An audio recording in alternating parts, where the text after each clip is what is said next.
Эми өзүңүздөр жакшы билесиздер, бул бир тараптуу чечилбейт, эки тараптуу.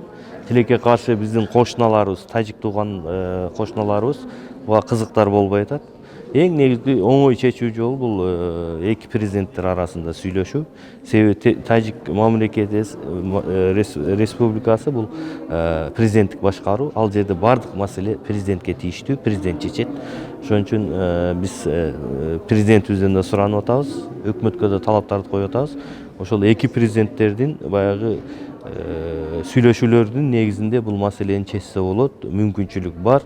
Себеби ага убакытта бышып жетти. Мына акыркы эки кагылышуу бул оор баягы курал колдонуу менен болуп өттү. Ал жерде жарандарыбыз каза болду, андан жаракат алды. Мен ойлойм, мындай маселени эки эл да колдойт. Ошол жергиликтүү элдер дагы мен ойлойм, ошол эки президенттердин сүйлөшүүнүн негизинде бул маселени чечсе болот. Мүмкүнчүлүк бар.